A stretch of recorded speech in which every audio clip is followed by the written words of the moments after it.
Hi, and welcome to another episode of All the Cards on the Table.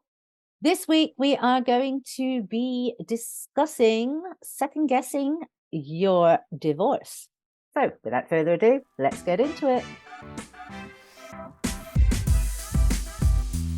Hello, everyone. You're listening to All Cards on the Table podcast with Claire and Sylvia, a show that talks about how men and women aren't so different from each other. We just don't speak the same language. We will dissect every topic and put an end to miscommunication. So, get ready to get uncomfortable.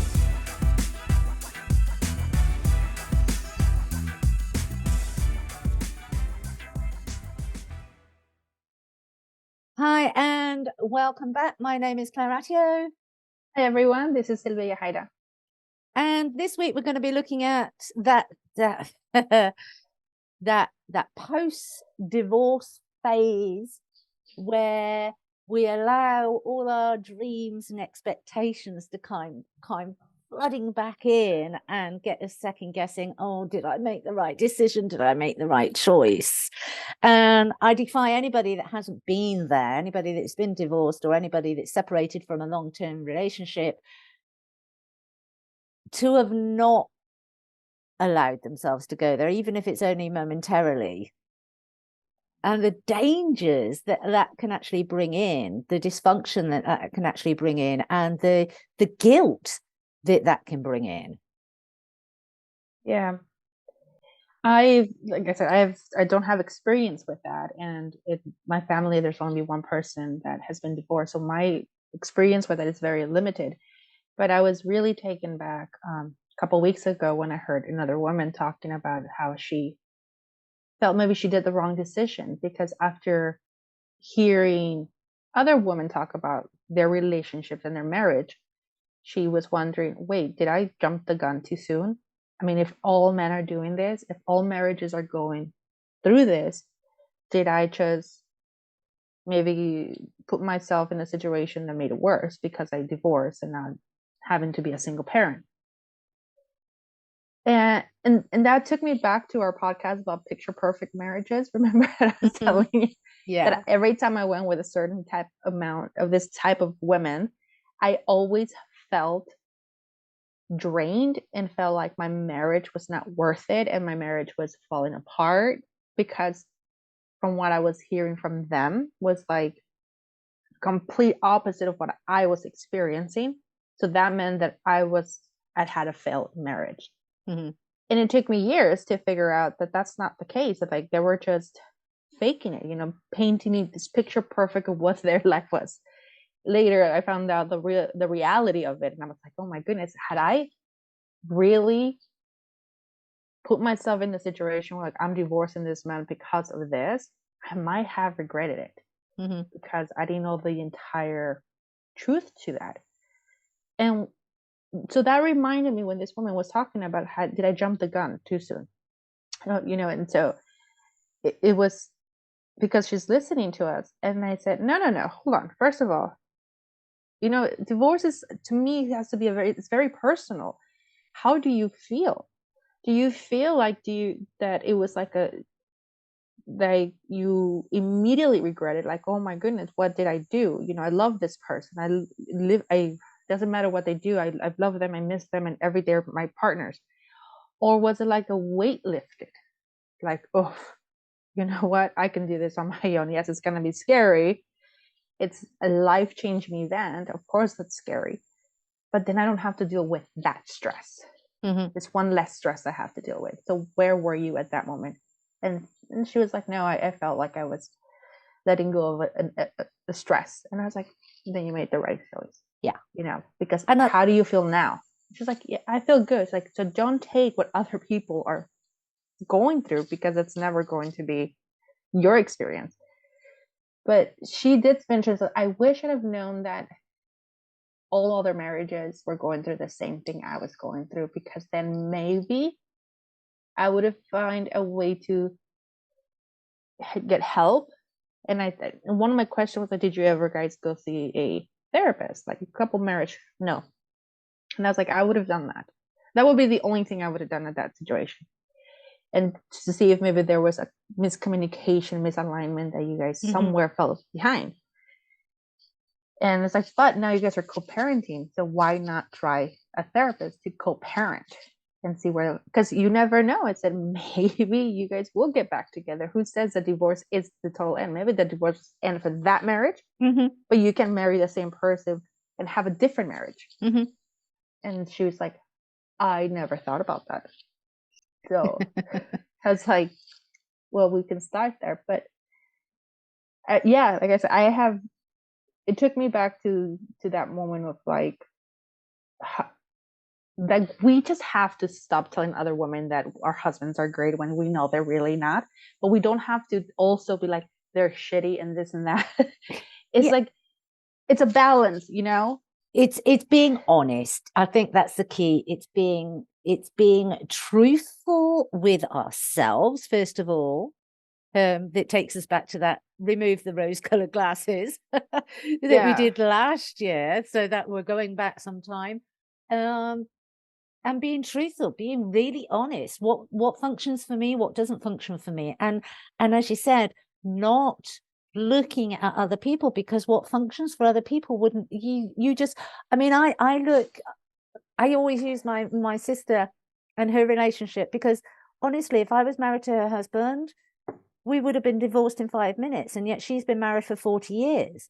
So it's horses for courses, and it's knowing who you are. And, you know, and he's a good man, but there's things within his personality that absolutely drive me nuts, and vice versa. And so that wouldn't have ever have been a good match. And so looking at other people's relationships is not the way to go. It's looking inwards, looking at who you are, what you want. Are you with the person that has the same vision as you for the future? Are you walking in the same directions, or are you walking separately? Because sometimes people are in our lives just for a short period of time. Yeah. Let's not discredit that. And you can have all the love in the world for them, and you can, even when you've parted, still love them dearly. But you're not aligned any longer. Your paths have gone in separate directions, and it's the inability within us to recognize that. And I think when somebody makes a decision to divorce, it's not a willy-nilly decision. I have never known anybody make the decision to divorce just like that. No. It's a lot of introspection, a lot of stress, a lot of heartache, and it's usually the end result because one or the other really doesn't feel that they're being respected, they're being listened to, or that they're actually, you get to the point and you start to make the list of why I stay and why I go.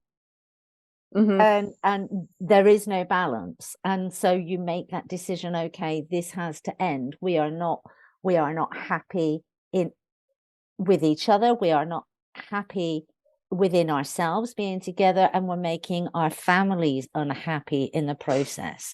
And you make that decision, and you do afterwards when you've had a bit of breathing space, and you do think, oh God, have I made the right decision? Oh, have I made the right decision for the children? Have I made the right decision financially? Have I made the right decision?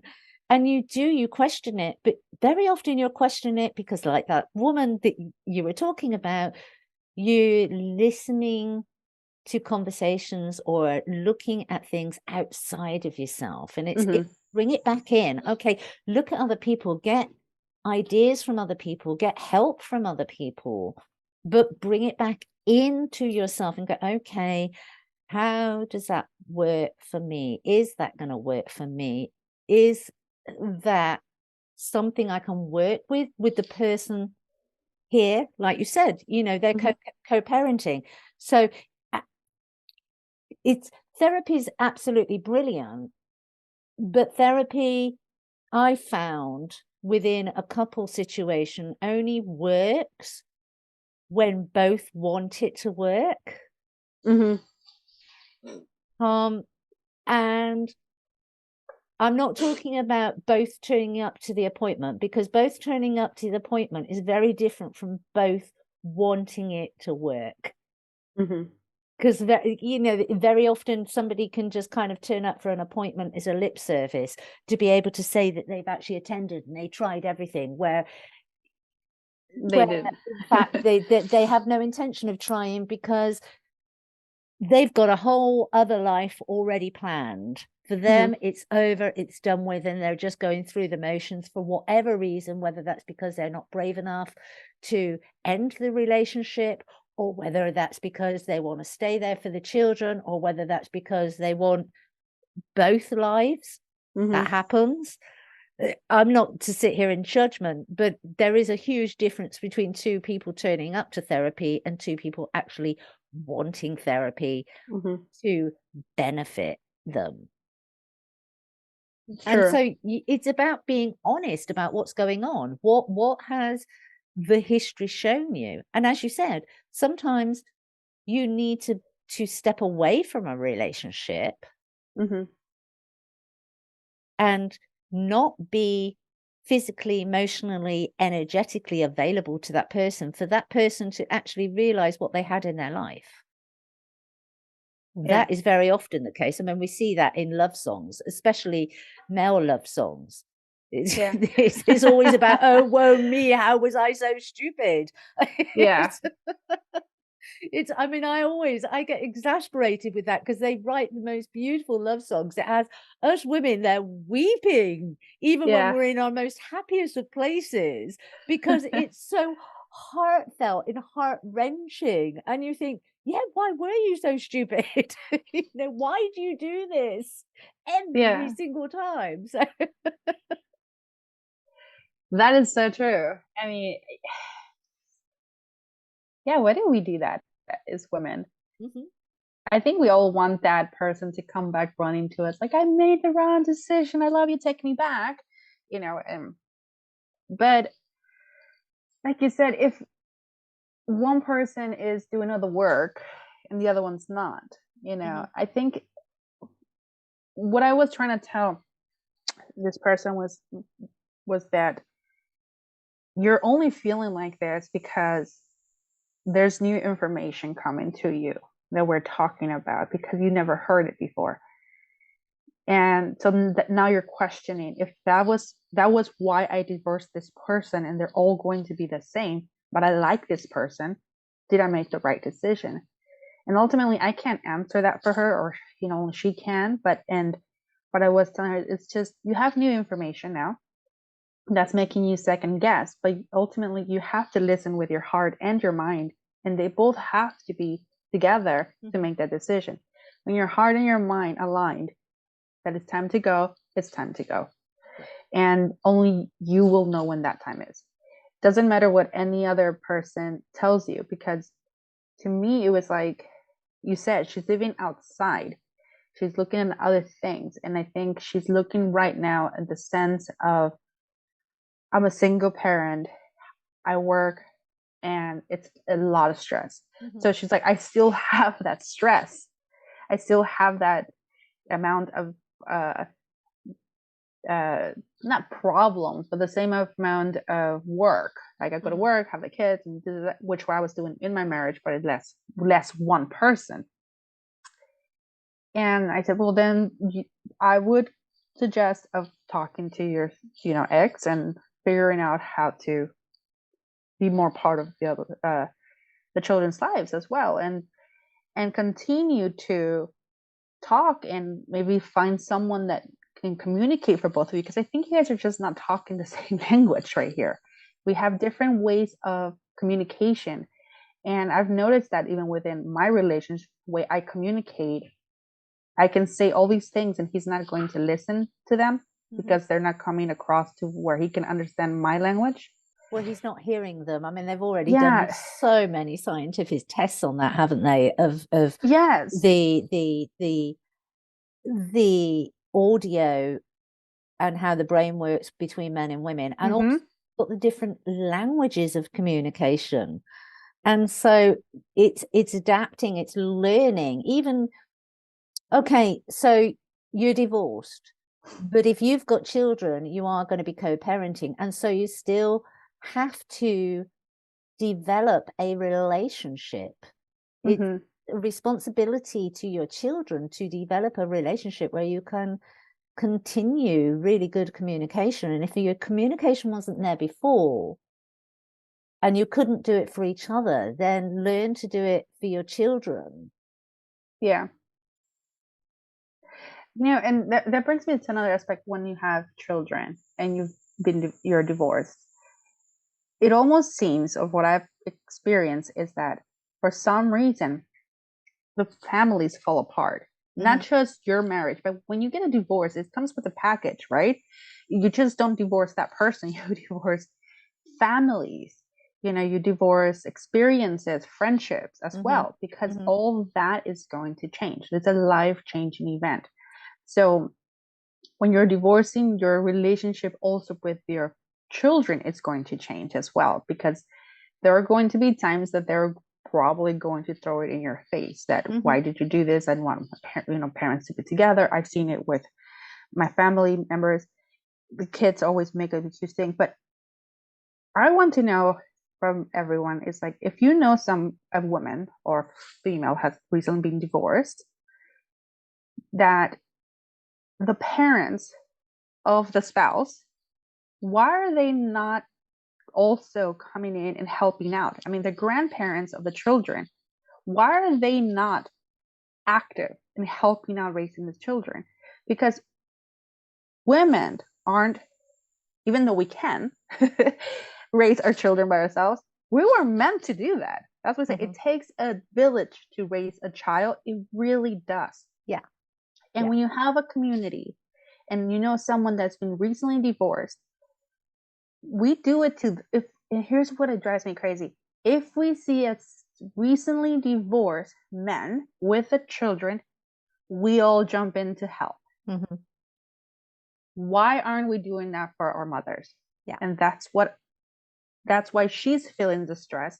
That's why she's feeling, have I made the wrong decision? Because I still have all of the stress of being a parent, being a single parent, working, having to do all these activities and household chores, and I'm doing it all by myself with no help. Where is her community? Where is her tribe? And we need to, as women, find ourselves accountable on that we help others. Because I think there's a twofold thing going on there, though, because I think, yes, society is structured in a way that everybody backs off. It's like, oh, I mean, I know I had it. I always laugh. It's like, I was the only single mum in the village. But I do know that when I moved into the village with Georgina as a single mum, a lot of the other women were very wary of me. And that was interesting. A lot of the other young mothers were wary of me until they got to know me, but they were wary of me as if I, as if I was a loose woman, and they had to kind of keep me at arm's length because I might come in and destroy their family. And that was really interesting. To see that and feel that play itself out. As I said, and I had to, I tell you, I became so freaky squeaky clean just so I could build relationships and create that village for myself and for my daughter. That there were aspects of me that became really boring, and I knew that was happening, and that was a loss for me, but I had to weigh up. I had to make that compromise, or I felt within the circumstances that I found myself in, I chose to make those compromises so that I could create that village. So I think that's one aspect. The other aspect is again, society is very much, when it comes to the partner's side of the family, again, it comes down to communication. Sometimes it comes down to that feeling of loyalty. Oh, if I go and help her out, then my son's not going to feel that I'm being loyal to him. He's hurt as well. Yes. He's hurting. He's in a bad place. And if I'm going there and I'm helping out at the home, how is he going to perceive that? So again, is that lack of communication rather than sitting down and going, okay, this is the situation. I am 100% behind you. I know you're hurting. I support you. I love you. But also these are my grandchildren. And there's, even though you've divorced, she's still part of my family because they're my grandchildren. She's the mother of my grandchildren. And so I feel I need to, but how many people actually have that conversation? And None. I think this is where we're seriously lacking. This is where we need to really start opening up and be honest, have those different, and they are difficult. And I think this is why we put it off, because there is a lot of emotion involved. There is a lot of sadness involved. And to have that level of communication is difficult, but we need to do that, because you're quite right. I mean, and in fact, I was only saying yesterday to one of my neighbors how wonderful it was when I had my daughter, because it really was the community that brought her up, and it wasn't done in.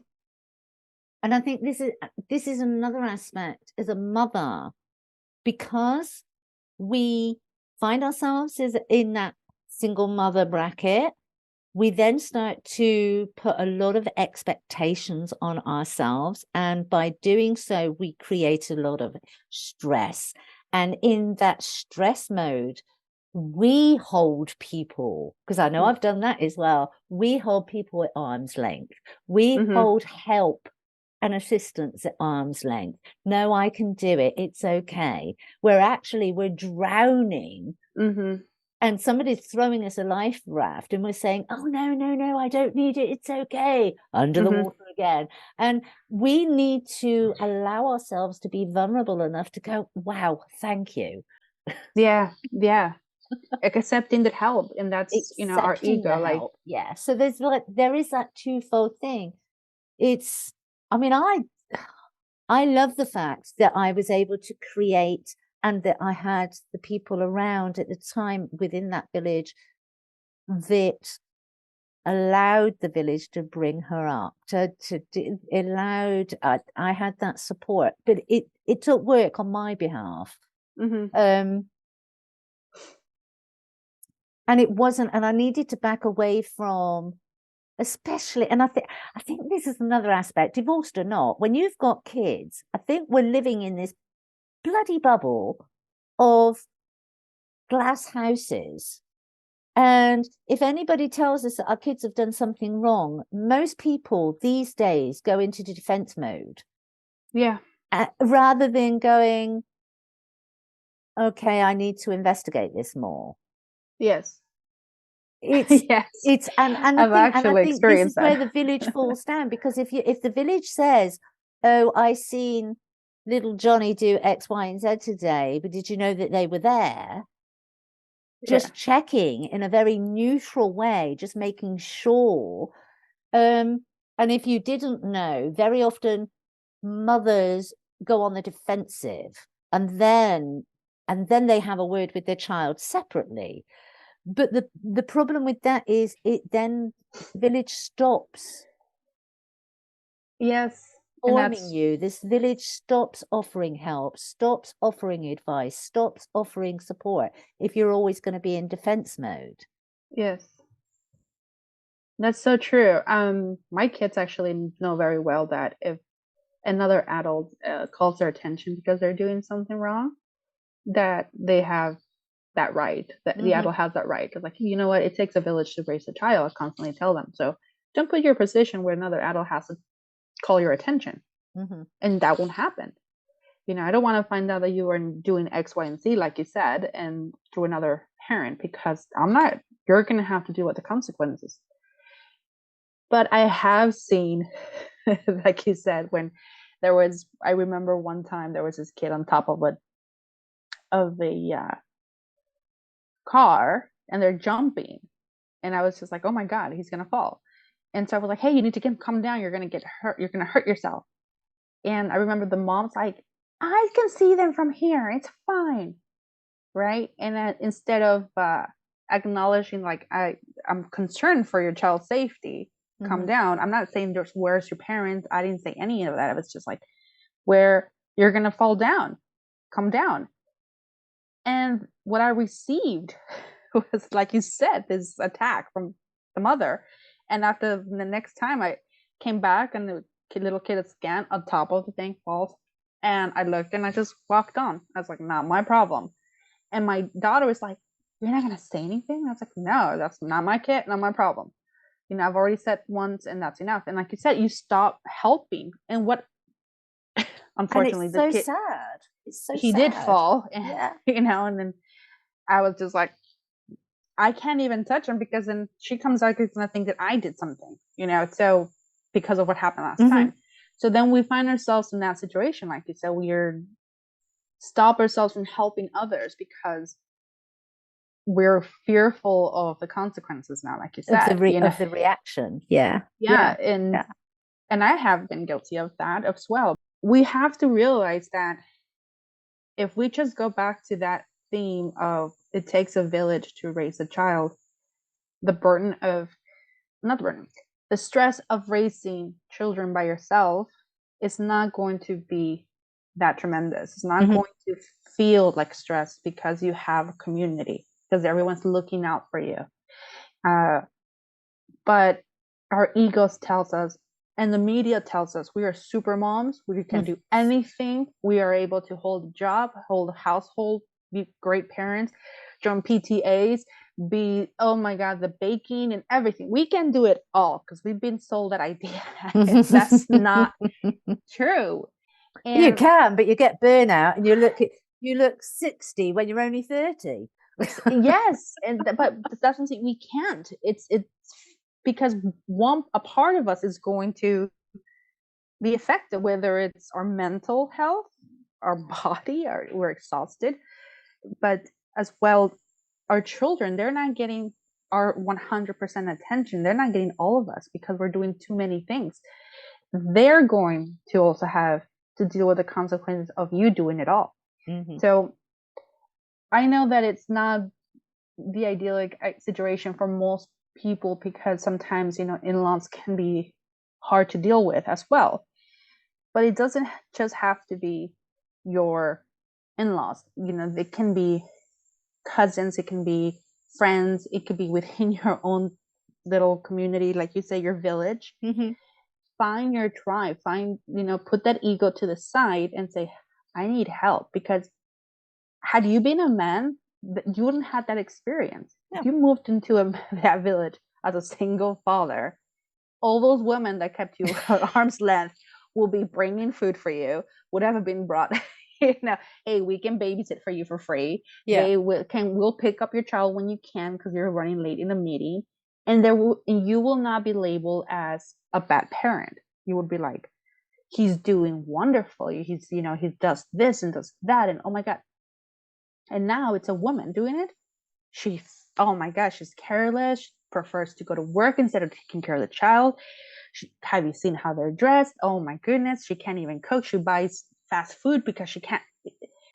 Are we listening to ourselves?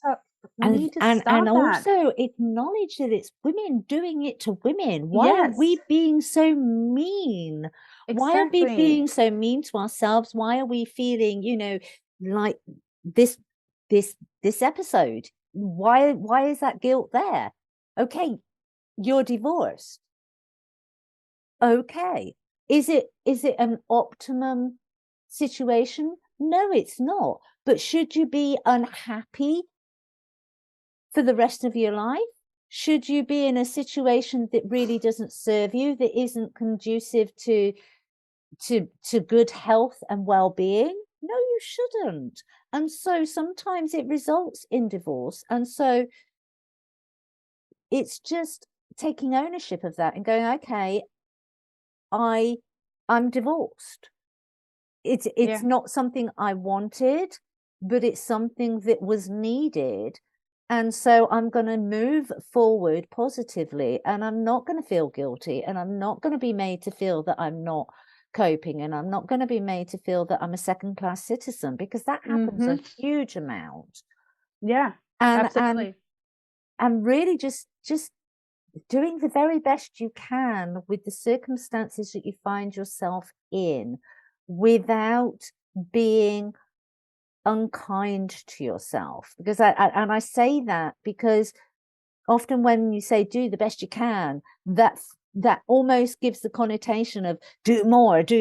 No, just do the best you can with what you've got, the energy you've got, the finances you've got, the knowledge that you've got. You can't ask any more of yourself.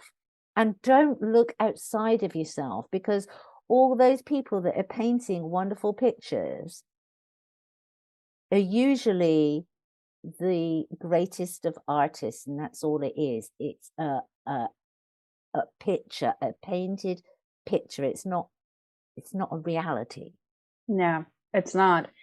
And my thing was like, what would be the other option? Stay in a marriage that you're unhappy, which a lot of women do, and they do it because they're scared of that, of being pointed out. They're scared of being single mothers. They're scared of having to be a certain age and being alone and having to deal with all with the children and the work and everything. And to them, it's like, I'd rather just stay here. And they start to build that life of being in a marriage, even though they're not present. And I know a lot of women that do that as well, that they stay in a marriage because it's just easier. So I always call it a soulless existence. And I think those are the worst for me, because I read on Reddit one time a woman talking about how she wishes women, she was in her late 50s, and she said, for most of my marriage, that's how I felt. Felt that I was alone, but I didn't have an education, and I didn't have the means to get out. And having 3 children, it was just not possible. So that's why I stayed. But now at my age, I can leave. But now now my spouse is sick, and I cannot just leave him, because then I'm going to be pointed out that I'm a bad wife for leaving my husband when he's ill. So now she's still stuck in a marriage that she feels so alone, invalidated, disrespected, because society will point out to her that she's not a good enough woman for looking after herself first. And that really got to me, because we don't ever talk about those situations. We don't talk enough about why we condemn women to stay, but not men. Yeah. And so when you have this, like the woman that I was talking about, I felt in her face, as in that agony of, did I do the right thing? And I was quickly reached out to her and I said, how do you feel right now? Because this is my story, that's her story, but you have your own story. How do you feel right now? Do you feel like you love him and you miss him? Not the relationship, the person. And she's like, no, that he made the right choice, and it doesn't matter, I said, what that person, and I'm like, and so I'm not going to be quick to judge another woman, because I think we do that so much. Like you said, it's a woman doing it to other women, and if they're second guessing their divorce, I'm pretty sure most likely it's because of other women, because we do it to each other, and I want us to stop doing that.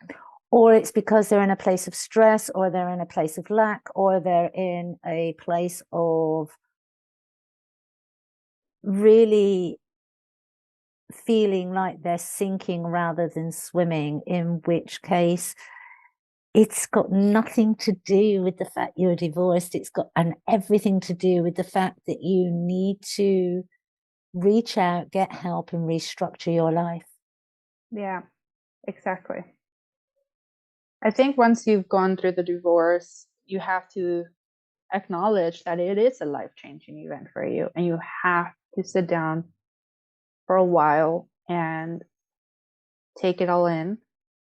Like you said, restructure it, make peace with it, and accept it. And if you need to sit with it for longer than you have to, that's okay too, because you need to grieve that. Mm-hmm. It's a grieving process, and everyone's different.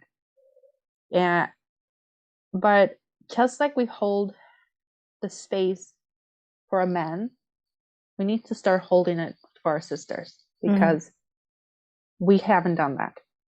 No. And we need to be a little bit more active in participation when we see a single mom, because this whole thing, like, single moms make bad kids. All the bad kids and all the people are, if you look at a criminal, probably had a single mother. And again, all the blame goes back to single mothers, never the father. Mm-hmm. Never ever. And I want to ask, well, where was the father? Mm-hmm. Or the uncles, or the aunties, or the grandparents, or the neighbors, or their godparents? Where were they? And also, where is the actual statistics on this? Because I call BS, I'm going to be honest. And I know some people will go, oh, well, she was a single mum, so she's going to say that. But actually, every single mum that I've known about, their kids have, because it's such a tough life, then their kids have been respectful. Their kids have been, they have really kind of towed the line, and they've got themselves a good education, and they've really knuckled down, and they've grown up to be very stable adults that contribute positively to society, not vice versa. Yeah. And so I would like to see the actual statistics on this, the numbers, the real numbers, not what an agenda wants to push. Yeah, that's true. It's unfortunate. I mean, my brother is actually the one that's divorced, and yeah, when, like you said earlier about how the guilt of being in touch with the spouse because we're not being loyal to him, and he's even talked about it's loyalty. If you're not loyal to me, then you mean nothing. And I had to stop him at one point and said, it has nothing to do with you. That's my nephew. I'm going to take care of him because I want to see him. And because he's in my life and the life of my kids as well. And I will do whatever it takes to help out. It has nothing to do with you. And I think after we had that conversation, he didn't see like that anymore. And we help out quite a lot with my ex-sister-in-law, where when she has to work and can't pick him up from school, we're like, hey, we can pick him up, don't worry. Yeah. She calls, and she has a good she actually has a really good communication with my mother, and my mom is very active in my nephew's life. And she was the one that said, no, okay, you guys divorce. I didn't. Once you marry for life. And that's what we say in my culture, is like, when you marry for life. It doesn't mean they're going to be together forever, but you are technically going to be in each other's life forever, at least until the children are 18 for sure. Yeah. You know, and even then some, because you'll see, I mean, you have grandkids and they'll have kids. So you guys will be in each other's life. Yeah. So you have to we have to figure out a way where the children, for me at least, are not the ones that are being affected by this separation. And that we start building communities. And actually I was thinking about also doing like this mom clubs where each mom can actually help other moms. Have a mom club in your community, build that. Single moms helping out single moms, where they help out each other, and start building that strength in your community. Find other single moms that are together in your community and start building those mom clubs, because that's gonna be your little village. Well, I think it's building communities. Full stop. Bringing this to a close. It's okay. The conversation has been that second guessing because you've been divorced, but very often that divorce would never have come about had the couple had a community, had the couple been able to have date nights without it absolutely burning a hole in their pockets because they had to pay for babysitters. It's just there is nothing, and all it takes is a little bit of organization, a little bit of time, and have a small community. It doesn't have to be a massive community, a small community where you actually go, okay, yeah, I'll look after your kids, or I'll come over to you and we'll look after your kids that night, and you do it again for us in 2 weeks' time, so that you can have date nights, you can go out and so community. That is, we need to get back to community. We need to strip away this picture perfect image of everybody doing okay, I'm all right, Jack, look at me, how wonderful our life is, and get back to the basics of really looking after each other as a community. It has such a knock-on effect on every aspect of life for everybody, whether you're divorced, whether you're dating, whether you're married, whether it is just such a positive experience if you can create a community around you, whether that be family, whether that be friends, whether that be work colleagues. We need that. We need so much more of that if we are going to start to break down these false perceptions that we have created within society. Very true. Yeah, I don't have anything after that. That was wonderful. I think it's great. And so that's bye-bye from me. And me. And as always, don't forget to share and like and follow us on YouTube and follow us on TikTok and Instagram. And you do us a great help if you share our content with others. Thanks. Till next time. Bye-bye. Thank you for listening to today's episode. If you haven't already subscribed, please do so, and please leave a review, as it helps us grow and bridge the gap between the sexes. If you have any topics you would like us to cover, shoot us an email. Until next time, go out and practice putting all your cards on the table with no judgment, expectations, and fear.